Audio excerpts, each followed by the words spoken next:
Poster লাগানোকে কেন্দ্র করে SDPI কর্মীদের মারধর, অভিযোগের তীর তৃণমূলের বিরুদ্ধে। অভিযুক্তদের গ্রেপ্তারের দাবিতে বহরমপুর থানার সামনে বিক্ষোভ এসডিপিআই নেতৃত্বের। জানা যায়, মঙ্গলবার এসডিপিআই এর বহরমপুর কেন্দ্রের প্রার্থী রুনা লাইলার প্রচারে বহরমপুর বিধানসভার রাজধরপাড়া অঞ্চলের টিকটিকি পাড়াতে পোস্টার লাগাতে যান 4 জন এসডিপিআই কর্মী। অভিযোগ, পোস্টার লাগানো দেখে রাজধরপাড়া অঞ্চল প্রধান সাইফুল শেখ তাদের পোস্টার খুলে নিতে নির্দেশ দেয়। এসডিপিআই কর্মীরা পোস্টার খুলে নিয়ে যাচ্ছিল, সেই সময় তাদের গাড়ি থেকে নামিয়ে বাঁশ দিয়ে বেধড়ক মারধর করে প্রায় 10 জন তৃণমূল কর্মী। এমনটাই জানান গুরুতর আহত হওয়া এসডিপিআই কর্মী রানা শেখ। তড়িঘড়ি তাদেরকে বহরমপুর মেডিকেল কলেজ হাসপাতালে নিয়ে যাওয়া হয়। খবর পেয়ে ঘটনাস্থলে তড়িঘড়ি পুলিশ ঘটনাস্থলে পৌঁছায়। আহতদের হাসপাতাল থেকে বহরমপুর পুলিশ স্টেশনে নিয়ে যাওয়া হয় অভিযোগ দাখিল করার জন্য।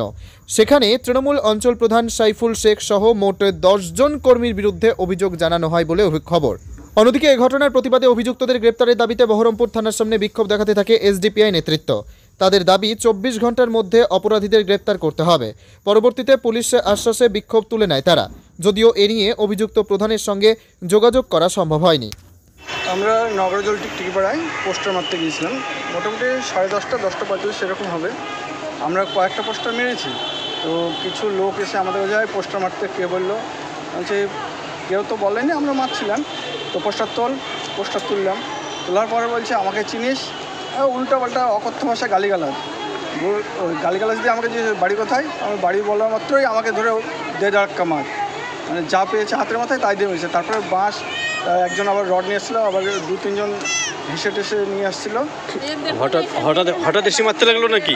হ্যাঁ, মানে আমরা বলছি ভাই আপনাদেরকে ছেড়ে দিন, আমরা যেটা করেছি ভুল করেছে, আমরা তুলেও নিয়েছি, তাহলে তো আর তো কোনো অসুবিধা নাই, তুলে নিয়েছি যখন। তো বলছে দেখতে পাচ্ছিস না এখানে কংগ্রেস বা অন্য কোনো পার্টির দিদি নাই, টিএমসি ছাড়া, তোরা কিসের জন্য আমাকে চিনিস, আমি প্রধান, এই ধরনের কথা। কতজন মেরেছে? ওরা প্রধানের নেতৃত্বে প্রায় 10 জন ছিল। আমি পোস্টার লাগানোর জন্য পাঠিয়েছিলাম, ওরা নগরজল টিকটিকি পাড়ায় গ্রামে পোস্টার লাগাতে এসেছিলো। তো পোস্টার লাগিয়েছিল, তার 1-2 লাগানো হয়েছে। কয়েকজন লোক এসে ওদের পোস্টার লাগাতে বারণ করেছে। তখন বলেছে ঠিক আছে আমরা লাগাবো না, যদি লাগাতে বারণ করেন তো যেগুলো লাগিয়েছে তুলে ফেলে। তো ওরা 2টো তুলে নিয়েছে, পোস্টার তুলে নিয়ে চলে আসছিলো। তখন ওদেরকে কিছু না বলে, মানে গালাগালি দিতে এসেছিলো, উল্টো পাল্টা মাটা তুলে যাই হোক গালাগালি দিয়ে ওদেরকে দেওয়ার পরে ওদেরকে এবার 2-1 জন এসে মারতে লেগেছে। তো গাড়িতে উঠে পড়ছে, গাড়ি থেকে ট্রেনে ধরে বের করে মেরেছে ওদেরকে।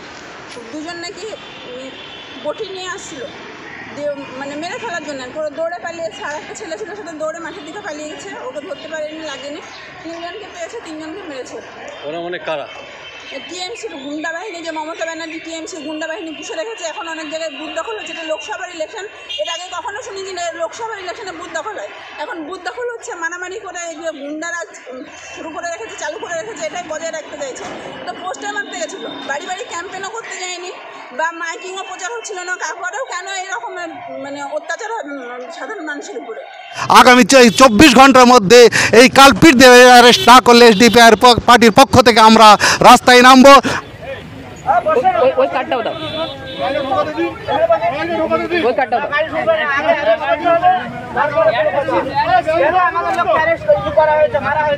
আমরা পোস্টার মারার অধিকার পাবো না? কোন বাংলায় বসবাস করছি? আমার পার্টির পোস্টারটা মারার অধিকার পাবো না?